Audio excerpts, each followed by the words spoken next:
Hello friends, कैसे हैं आप सब। होपफुली आप सब लोग बहुत अच्छे होंगे, बहुत ही हेल्दी होंगे। और आज के इस वीडियो में हम बात करने वाले हैं act 1 scene 1 of the Tempest की एक्सप्लेनेशन के बारे में। इस वीडियो में मिलेगी आपको कंप्लीट एक्सप्लेनेशन, वो भी हिंदी में। प्लीज़ इस वीडियो को एंड तक ज़रूर देखिएगा, क्योंकि इस वीडियो को देखने के साथ ही आई कैन गारंटी यू कि आपके जो भी डाउट्स होंगे इस सीन के रिगार्डिंग या कोई भी कॉन्वर्सेशन में आपको प्रॉब्लम्स होंगे, वो सभी आज इस वीडियो में आपको सॉर्ट आउट हो जाएंगी। अब बिना किसी देर के हम अपनी वीडियो स्टार्ट करते हैं। सबसे पहले हम स्टार्ट करते हैं अपनी इंट्रोड्यूसिंग लाइन्स से। तो इंट्रोड्यूसिंग लाइन्स कहती हैं the play opens with a shipwreck, यानी इस प्ले की शुरुआत होती है एक शिपरेक के साथ, एक जहाज के डूबने के साथ। The passengers are distinguished personalities, यानी जो भी लोग इस बोट पे सवार हैं वो सबके सब कोई हायर ऑफिशियल्स हैं, कोई डिस्टिंग्विश्ड पर्सनैलिटीज़ हैं। जैसे कोई राजा है, कोई दरबारी है, तो कोई राजकुमार है। ऐसे बहुत सारे लोग इस शिप पे सवारी कर रहे हैं। They include Alonso the king of Naples, Alonso हैं जो कि नेपल्स के राजा हैं। सेबेस्टियन नेपल्स के राजा के भाई हैं। एंटोनियो फॉर्सफुल ड्यूक है मिलान के, क्योंकि एंटोनियो ने ही प्रॉस्पेरो को धोखा दिया था और उस धोखे के बाद ही वो फाइनली मिलान के तख्त को अपना बना पाए थे। और Ferdinand de son of Alonso, यानी नेपल्स का राजकुमार। और उन्हीं के साथ में है गोंजेलो। गोंजेलो एक बूढ़े इंसान हैं जो कि बहुत ही ऑनेस्ट हैं और वो एक एडवाइज़र की तरह, एक काउंसलर की तरह काम करते हैं नेपल्स के राजा अलोंसो के लिए। A furious storm is blowing together with the noise of thunder and lightning, यानी एक बहुत ही भयानक सा तूफान आ रहा है और उसमें बिजली कड़क रही है और बिजली कड़कने की आवाज़ है और बहुत ही भयानक सा दृश्य है। There seems to be no hope of survival, यानी किसी के भी सर्वाइवल की कोई एश्योरेंस नहीं है, कोई गारंटी नहीं है कि ये लोग इस तूफ़ान को झेल पाएंगे, बच पाएंगे या नहीं बच पाएंगे। Most of the passengers are screaming and shouting in desperation, तो जो ज़्यादातर लोग हैं इस शिप पे वो सब के सब एकदम से घबरा गए हैं। वो सब सोच रहे हैं कि हम बच पाएंगे या नहीं बच पाएंगे, और इसलिए वो बहुत ही ज़्यादा कन्फ्यूजन में है। वो चिल्ला रहे हैं, हेल्प मांग रहे हैं। The storm representing chaos, violence and disruption gives the play its title, यानी ये स्टॉर्म, ये तूफ़ान जिसमें इतनी कन्फ्यूज़न है, इतना केओस है और इतनी ज़्यादा भयानक चीज़ों से घिरा हुआ है, यही तूफ़ान इस प्ले को उसका नाम देता है, जो कि है द टेम्पेस्ट। तो टेम्पेस्ट का मतलब होता है तूफ़ान। Scene 1, on board a ship at sea, a storm with thunder and lightning, यानी उस शिप के ऊपर अभी थंडर और लाइटनिंग हो रही है और एक बहुत ही भयानक तूफान आया हुआ है समुद्र में। एंटर मास्टर एंड बोट्सवेन, यानी अभी मास्टर यानी कि शिप के कैप्टन की और उनके अंडर काम करने वाले ऑफिशियल को बोट्सवेन कहा गया है, उन दोनों की एंट्री होती है। तो जो मास्टर होता है वो बोट्सवेन को बुलाता है, बोट्सवेन। अब बोट्सवेन कहता है हियर मास्टर व्हाट चीयर, मतलब मैं यहाँ पर हूँ सर, आपकी क्या इच्छा है। Master good speak to the mariners, यानी अच्छा है कि तुम यहाँ हो और अब जाओ और जो भी सेलर्स हैं उनसे बात करो, उनको इनकरेज करो ताकि वो अपना बेस्ट परफॉर्म करें और पूरी जान लगा दें ताकि हम एक शिपरेक से बच जाएं, क्योंकि अगर वो ऐसा नहीं करते हैं तो हम इस तूफान में फंस के रह जाएंगे। वीराना सेल्स अग्राउंड, यानी हम डूब जाएंगे, हमारी शिप रैक हो जाएगी। बेस्टेर, यानी जल्दी जल्दी जाओ। एंटर मैरिनर्स, मैरिनर्स का मतलब यहाँ सेलर्स है और अब सेलर्स की एंट्री होती है। Boatswain high my hearts, cheerly my hearts. तो हाई माई हार्ट्स को अगर आप मतलब सिंपल इंग्लिश में कन्वर्ट करें तो उसका मतलब होगा come on my brave sailors, cheer up my brave sailors. तो ये लाइंस कह करके ये इनकरेज करना चाह रहा है सेलर्स को कि वो बहुत बहादुर हैं और वो कंट्रोल कर सकते हैं इस शिप को और शिप को wreck होने से बचा सकते हैं। Yare yare take in the top sail, 10 to master's whistle, यानी जल्दी जल्दी से जाओ और जो टॉप मास्ट है इस शिप का उसको नीचे करो और ये काम जल्द से जल्द करो। Tend to the master's whistle, यानी जो भी मास्टर विसल करके कमांड दे रहे हैं उन सबको फॉलो करो। Blow till the burst the wind if room enough. So जब वो मास्टर्स वाली लाइन बोलता है कि मास्टर के विसल्स को फॉलो करो, उसके बाद से सेलर्स चले जाते हैं और फिर जो बोट्सवैन है वो बात करता है विंड से, मतलब एक तरीके से उसको चैलेंज करता है, कहता है कि तुम जितनी तेज़ी से ब्लो कर सकते हो ब्लो करो, लेकिन तब तक जब तक कि हमारे पास जगह है हम अपनी स्किल्स से सरवाइव करेंगे और शिप को रेक नहीं होने देंगे। फिर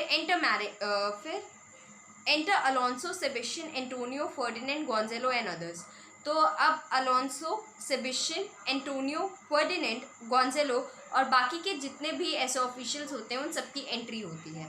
तो अलोंसो यानी कि नेपल्स का राजा कहता है, good boatswain have care, where is the master play thy man, यानी गुड बोट्सवैन हैव केयर, यानी गुड बोट्सवैन बी केयरफुल। तो वो ऐसा इसलिए कहता है कि सावधान रहो, क्योंकि वो नहीं चाहता है कि किसी भी गलती की वजह से ये शिप डूब जाए। वेयर इज़ द मास्टर, यानी तुम्हारे कमांडर कहाँ हैं, शिप के कैप्टन कहाँ हैं। प्ले दाई मैन, यानी तुम अपने आदमियों को काम पे लगाओ। Boatswain, I pray now keep below. तो अब बोट्सवैन जो है वो ऑलरेडी बहुत ज़्यादा परेशान है कि आखिर इस तूफान में वो कैसे इस शिप को बचा सकता है, कैसे कंट्रीब्यूट करे, कैसे लोगों को बचाए। और इसमें आके जब अलोंसो उसको डिस्टर्ब कर रहा है सिर्फ इंक्वायरी करके, तो ऑलरेडी बोट्सवैन बहुत फ्रस्ट्रेटेड है और इसीलिए वो कहता है, I pray now keep below, यानी मैं तुमसे रिक्वेस्ट करता हूँ कि तुम डेक के नीचे जाओ। डेक यानी शिप का वो हिस्सा जो नीचे जहाँ पर लोग रह रहे हैं वहाँ पर। Antonio, where is the master boatswain. तो अब जो एंटोनियो है यानी कि प्रॉस्पेरो का भाई और फॉल्सफुल ड्यूक ऑफ मिलान, वो कहता है कि तुम्हारे कैप्टन कहाँ है बोट्सवैन, शिप के मास्टर कहाँ हैं। तो अब बोट्सवैन कहता है, do you not hear him, यानी क्या तुम उनको कमांड दे, जो तब से वो कमांड देकर चिल्ला रहे हैं, क्या तुमको सुनाई नहीं पड़ रहा है। यू मार आर लेबर, यानी तुम हमारी सारी मेहनत पे पानी फेर रहे हो। कीप योर केबिन्स, यानी तुम सब के सब लोग प्लीज़ अपने केबिन्स में जाओ। You do assist the storm, क्योंकि ये सब करके यानी हमें बार बार डिस्टर्ब करके तुम उस स्टॉर्म का ही साथ दे रहे हो जो कि चाह रही है कि ये शिप डूब जाए।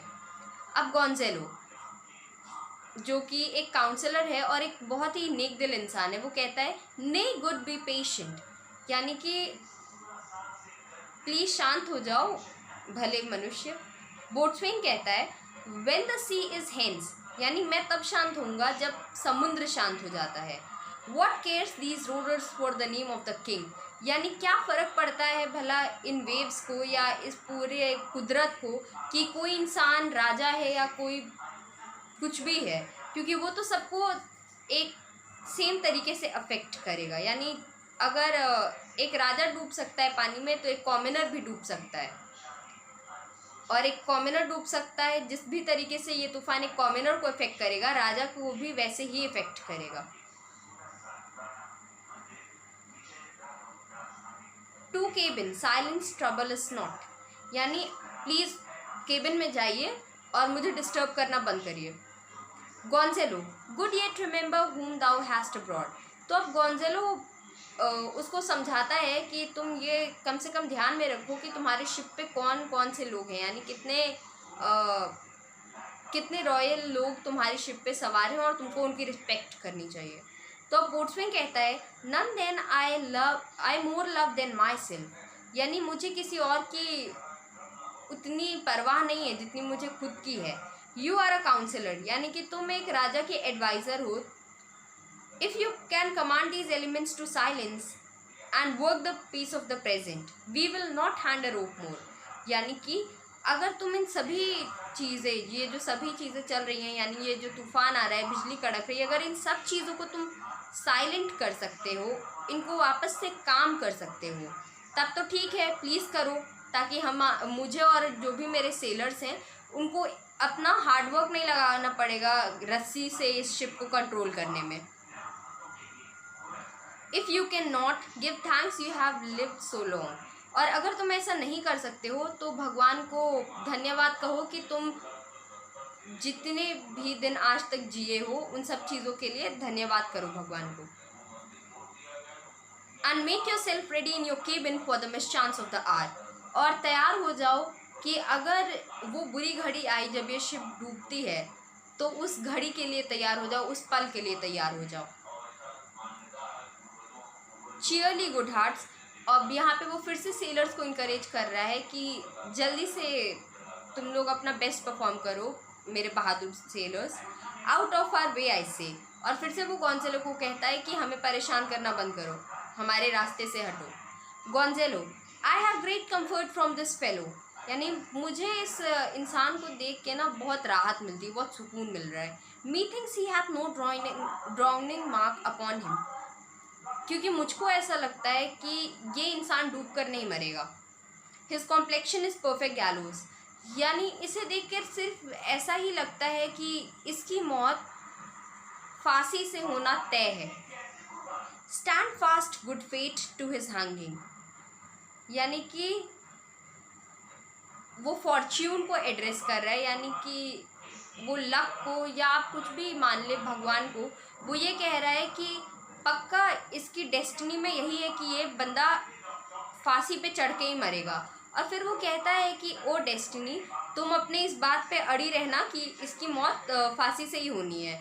और ऐसा वो इसलिए कह रहा है क्योंकि ये चीज़ बहुत ही ज़्यादा क्लियर है कि अगर वो बच जाता है तभी उसको सज़ा हो सकती है फांसी के साथ। तो अगर वो बचता है यानी शिप के बाकी लोग भी बच जाएंगे क्योंकि शिप रैक नहीं होगी। Make the rope of his destiny our cable. यानी जो रस्सी से इसको फांसी लगने वाली है उसी रस्सी को तुम हमारा केबल बना दो। यानी उस चीज़ के होने के लिए हम सबको ही बचा लो। For our own doth little advantage. क्योंकि यहाँ पर जो रस्सियों का यूज़ करके सेलर्स काम कर रहे हैं, मुझे नहीं लगता है कि उनसे कुछ खास फ़ायदा हो रहा है या कुछ खास फ़र्क पड़ रहा है। If he be not born to be hanged, यानी अगर उसकी मौत फांसी से होना तय नहीं है, यानी कि वो निश्चित नहीं है कि ऐसा ही होगा, आर केस इज़ मिजरेबल, तब हम बहुत ही भयानक खतरे में हैं। सो फ्रेंड्स, आज की वीडियो को यहीं तक रखते हैं और नेक्स्ट वीडियो में इस सेकेंड पार्ट से कंटिन्यू करेंगे। Thank you so much for watching. अगर आपको वीडियो अच्छा लगा तो इसको लाइक कर दीजिए, साथ ही साथ चैनल सब्सक्राइब करके बेल आइकन हिट कर लीजिए ताकि आपको हमारी नई वीडियोस की अपडेट मिलती रहेंगी। Again thank you so much for watching.